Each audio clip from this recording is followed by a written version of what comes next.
Good morning, Open Door Ministries, and to all our friends and family on Facebook. How good to be together again this Sunday morning. We are continuing our series of disturbing questions, looking at some of the stories and events in the Bible and asking questions about them to see if they make sense to us. And sometimes these questions disturb our faith, but behind all these questions, they ultimately lead us to truths about God. And this week's disturbing question is about Jonah and the whale. Did Jonah really get swallowed by a whale? And I know what most people are going to say. They're like, oh, the Bible doesn't say it was a whale. The Bible says it was just a great fish. So it wasn't actually a whale. I don't know why you say whale. But that's usually how the story was told to me as a child. When I grew up in church and I grew up in the Christian schools that I attended, that it was Jonah and the whale. But we'll take a look at that whole issue in just a second here. You know, as I said, I grew up in the church. From the very time I was born, I was there. I attended the church preschool. I attended the church Sunday schools and elementary schools, junior high schools, high schools. I was raised in the church and the church schools. And Jonah and the whale was one of the really popular stories that we are always told. I think they told it because it had a really exciting part where Jonah gets thrown overboard and he gets swallowed up by a whale. I mean, how exciting is that? Right? And there were cool coloring pages. One of my favorite shows, Jonah actually inside the whale. It has like this little sort of X-ray where you can see Jonah inside the whale. And what I always think is kind of funny, if you look at book covers that tell this story, or if you look at various coloring pages or various pictures of Jonah and the whale, sometimes the whale is real friendly and happy, and sometimes the whale is real terrifying and scary. So I guess it kind of depended on what kind of church you went to, depending what kind of picture you got. But anyway, I used to love the story of Jonah and the whale. Listened to it many a time, but I think the way they originally taught me was not necessarily the best way to explain this story.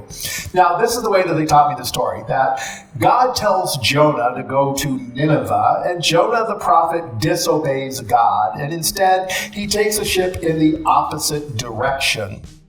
So God causes a storm, and all the sailors get upset. They're like, we're all going to die. This is somebody's fault that we're having this huge storm. So they cast lots, and it falls upon Jonah that he's the guilty party. And he admits to it. He confesses. He says, yes, I'm running away from God.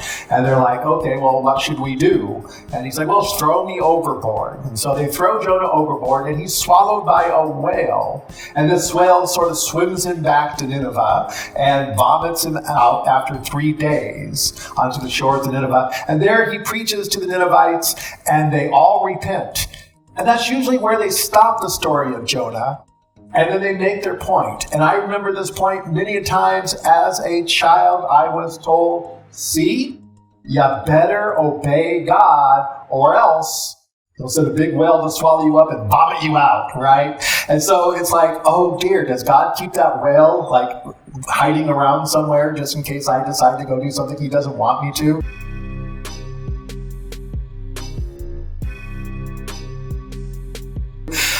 It was this whole thing, you have to obey God. Otherwise, there are severe consequences if you don't. And that's the lesson that they tried to teach, but they completely missed the point of this story.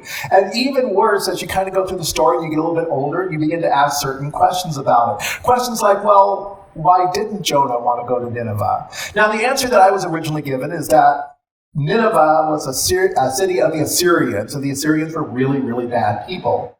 And Jonah was afraid of them, so he ran away. He didn't trust that the Lord would protect him.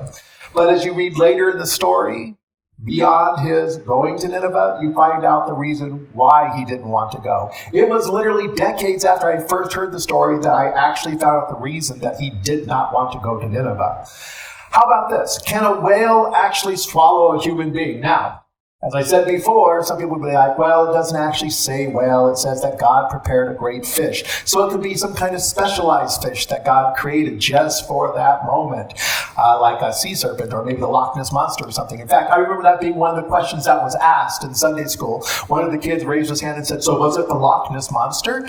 And the teacher's like, no, it wasn't the Loch Ness Monster. Okay, but for the other people, there are some who actually believe that it it probably was an actual fish that existed, like some kind of whale, but the largest whales that can physically hold a human being are baleen whales, and they have sort of filters across their mouth that strain out krill and plankton so that they could not actually physically swallow a human being. Somebody suggested that it was a great white shark, but I don't buy that one because even though you could fit a human being in there, sharks have teeth and they tend to chew, so I don't think that was it. So if you're going to buy this one as literally true, you have to believe it's some kind of specialized fish that God created just for that moment. Then there were other questions like, well, how did he breathe? If he's inside the belly of some great fish, how did he breathe? And of course, I've heard explanations, well, there must have been some air in there. I mean, whales and things like that. They're mammals, and they have to come up for air. I'm like, are we back to the whale that has to come up for air? Because we figured out that didn't work. So specialized fish, he must have had a specialized stomach that held air or something like that. Why wasn't he digested? I mean, if he's inside the belly of a whale, the stomach is made to digest food. There's digestive juices in there. Why didn't Jonah get digested? And I've actually heard one sermon, one of my old preachers from the Baptist church told me this. He said, I bet that while he was in there, he was being digested, and he probably came out all bleached and all white and smelling of dead fish, so that when he showed up on the shores of Nineveh, he probably made a really scary impression, and that's why the Ninevites converted. I thought, no, if he was being digested, it'd be more than just having his skin bleached. He'd be like all kinds of open lesions and wounds and things like that. So that one didn't make much sense to me.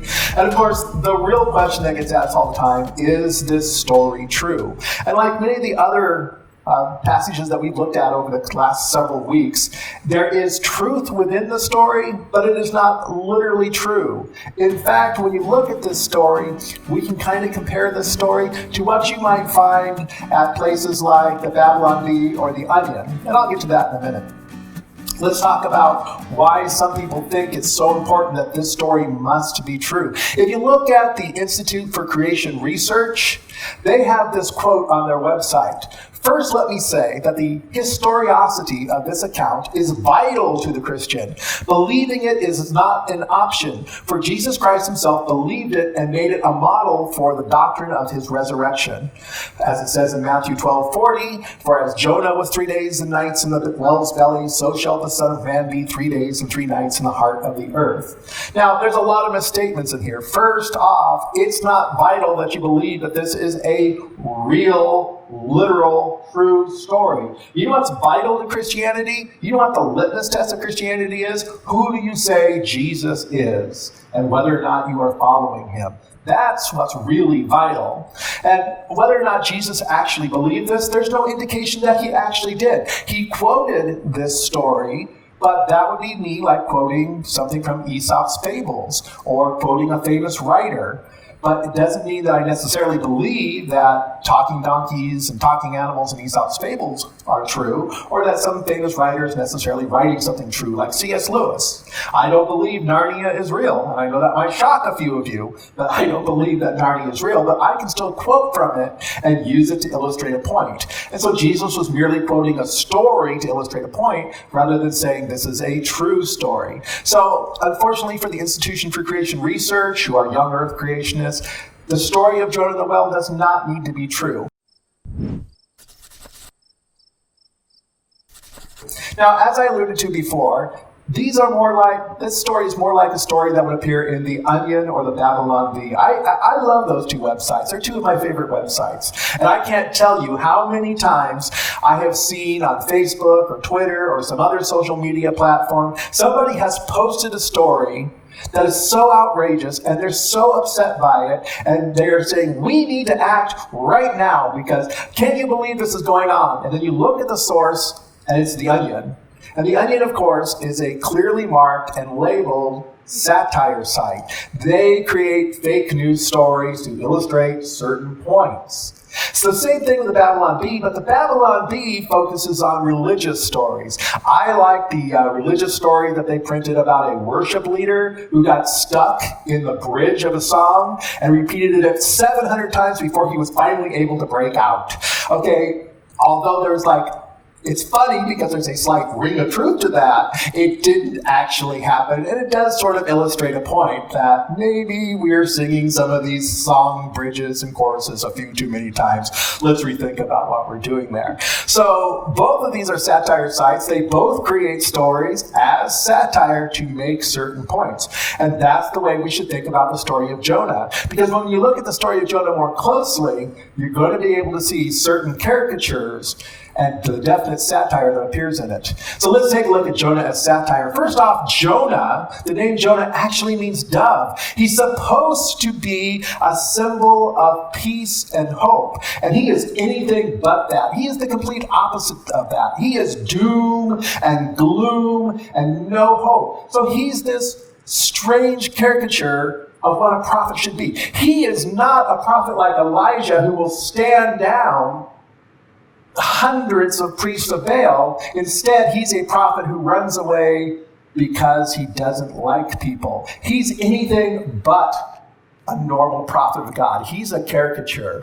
When we talk about Tarsus at that time was not just a city that was far away, but it was actually used as an idiom for sort of like the ends of the earth or the middle of nowhere. So this idea that Jonah could run away to the middle of nowhere, to the ends of the earth, and avoid God is clearly a piece of satire.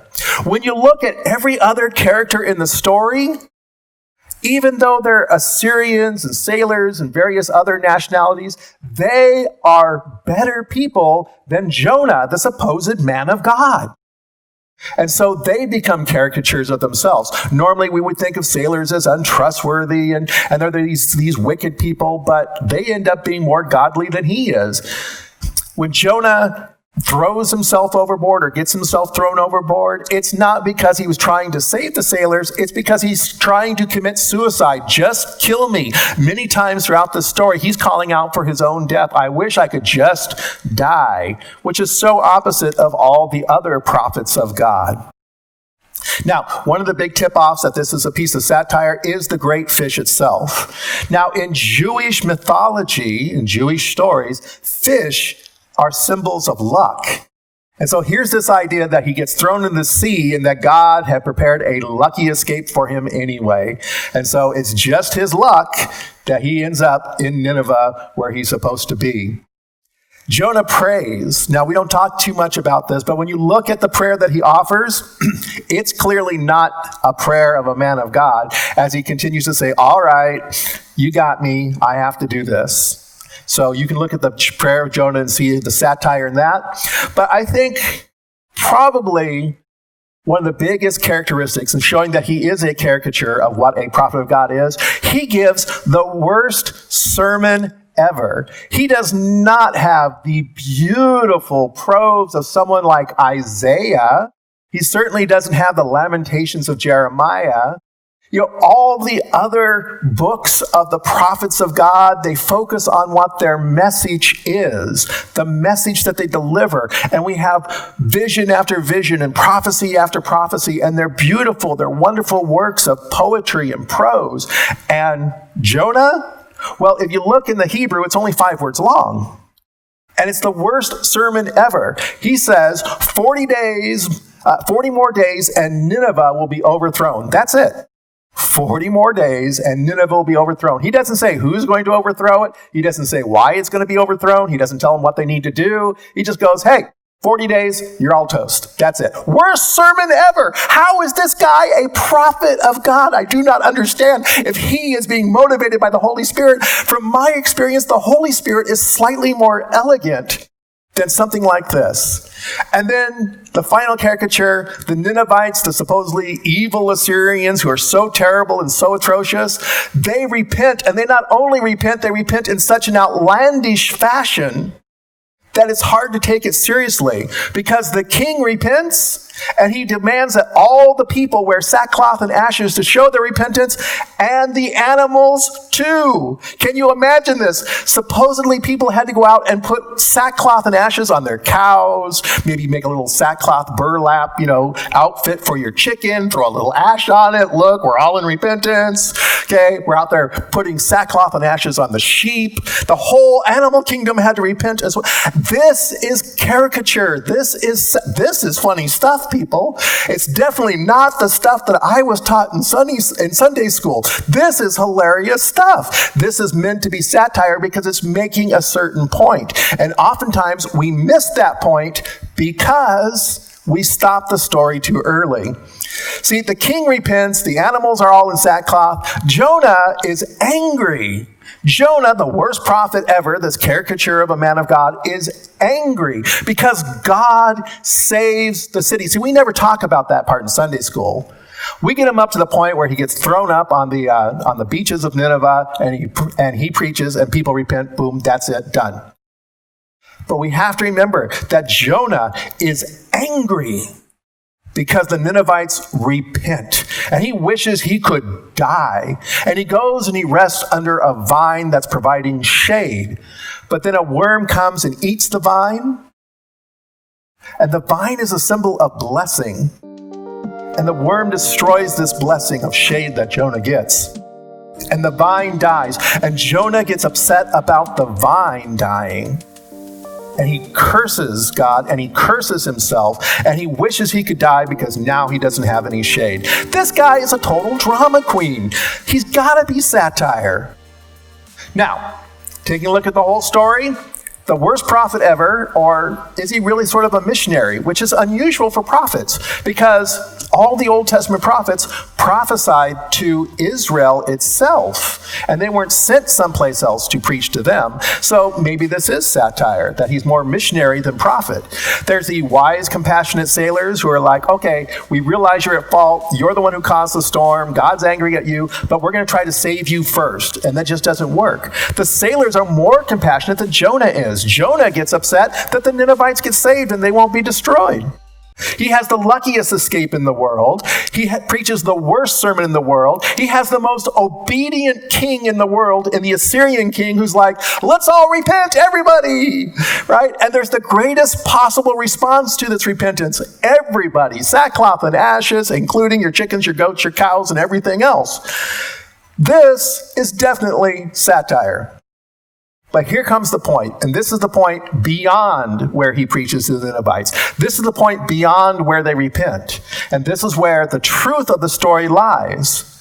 It's in Jonah chapter 3, verses 10, all the way to chapter 4, verse 3.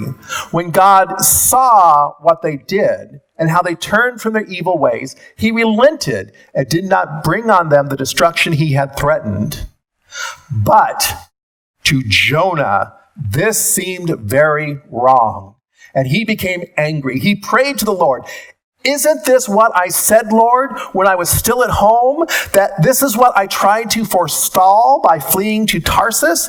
I knew that you are a gracious and compassionate God, slow to anger and abounding in love, a God who relents from sending calamity. Now, Lord, take away my life, for it is better for me to die than to live. Jonah is upset that the Ninevites get saved.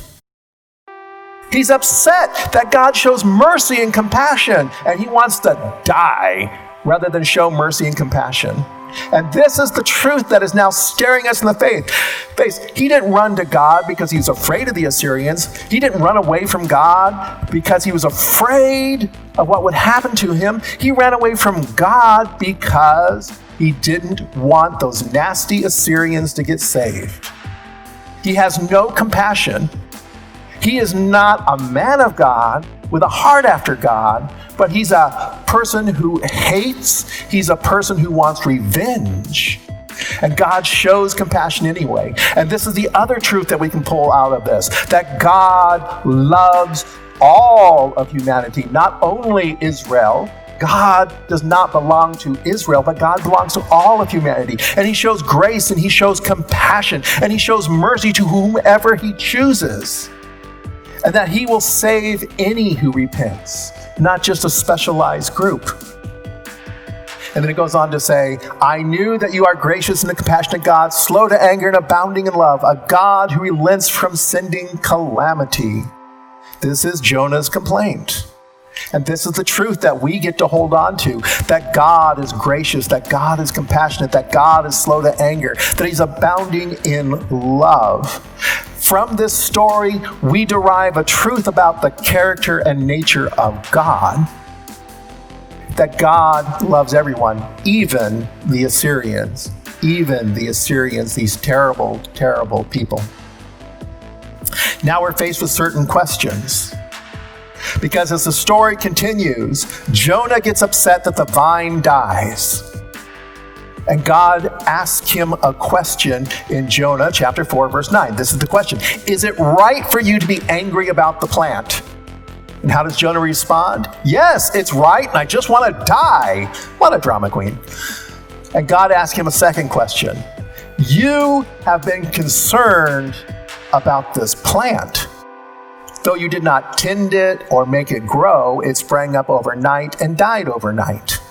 And should I not have concern for the great city of Nineveh, in which there are more than 120,000 people who cannot tell their right hand from their left, and also many animals?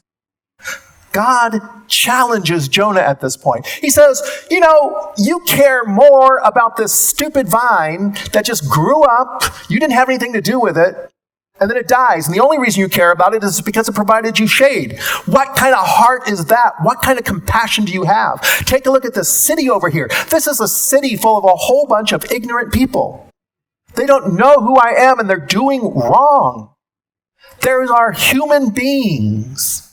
There's animals in this city as well. Again, God caring for the animals. That takes us back to the story of Noah and the ark. I love it. That God cares and he has compassion. And he says, what kind of person are you that cares more for a plant than you do for people? And the interesting thing about this particular part of Jonah, Jonah never answers the question. It just ends right there. And the reader is left with a question that is unanswered. And what that means is that the reader must answer the question for themselves. What's more important? My convenient little piece of shade? This plant that grows overnight and dies overnight? Or people? Cities? Animals? These things that are more important to God's heart, are they more important to my heart? Even though these are my enemies, do I still care about them more than I care about some plant? See, it's a question about caring. Where is your heart? Does your heart match the heart of God?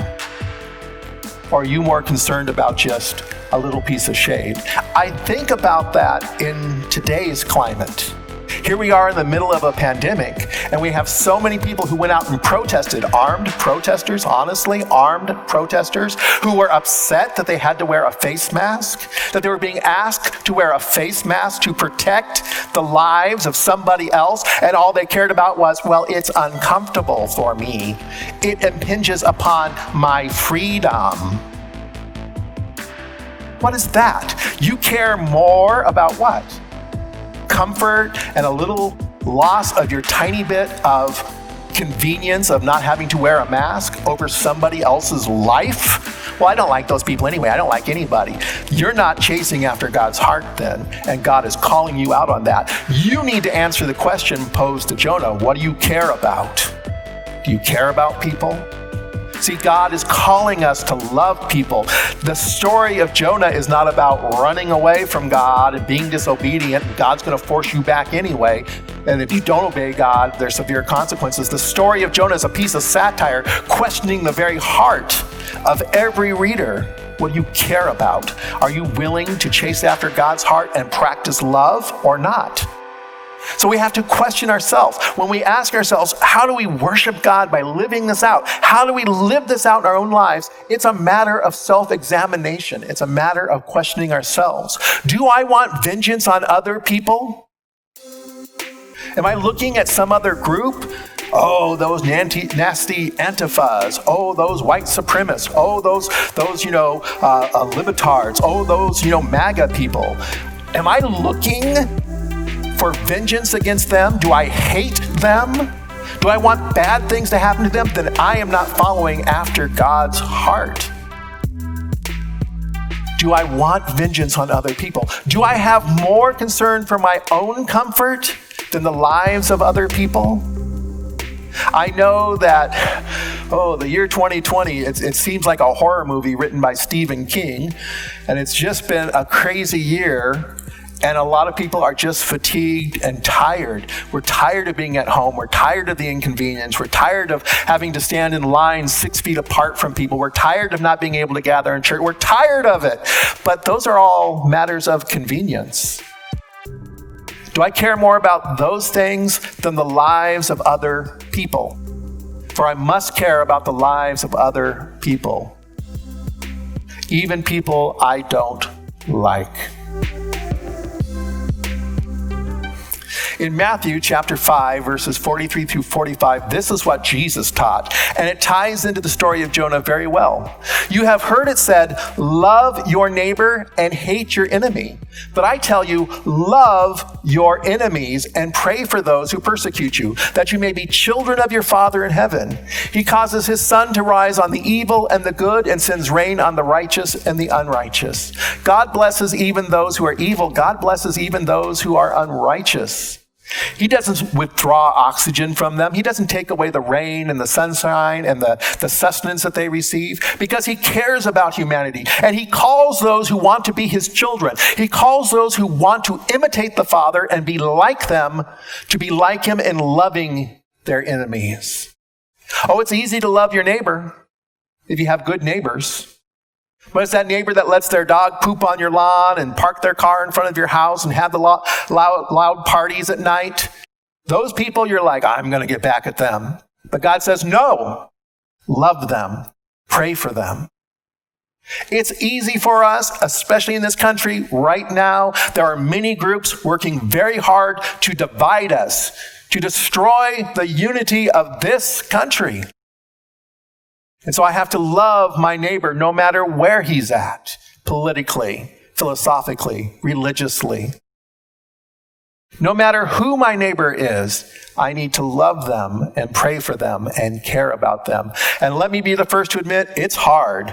There are some days that I wake up and I'm angry at some of the things that I read or some of the things that I see on TV or the news, and I have to shut off the news and turn off social media and recenter myself with God and say, God, help me to be more like you. Help me chase after your heart. Help me learn this lesson from Jonah. Not to care about myself and my own views and my own politics so much that I forget to love someone else. I have to recenter myself within God's love, and it is not easy, but it must be done. When we tell this story, the point isn't the fish or God forcing Jonah to be obedient. The point is that God is gracious and merciful.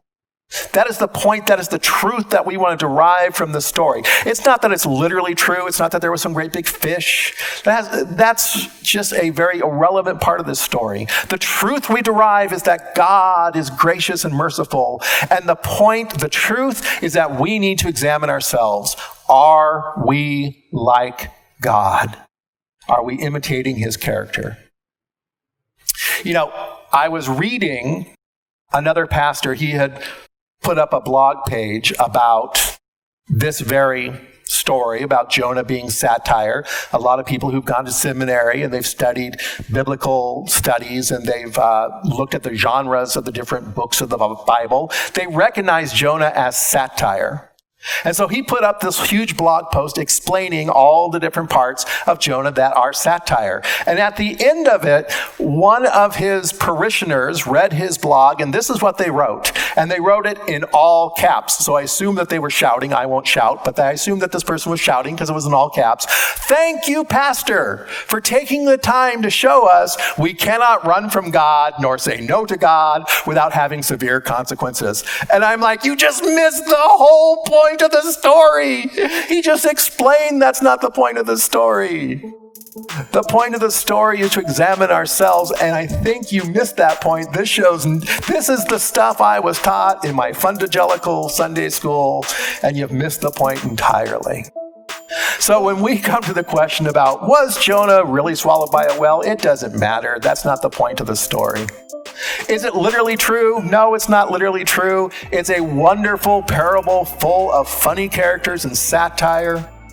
And the truth that we have is that God is gracious and merciful, and you need to examine yourself to see if you are like that as well. That's the point of the story.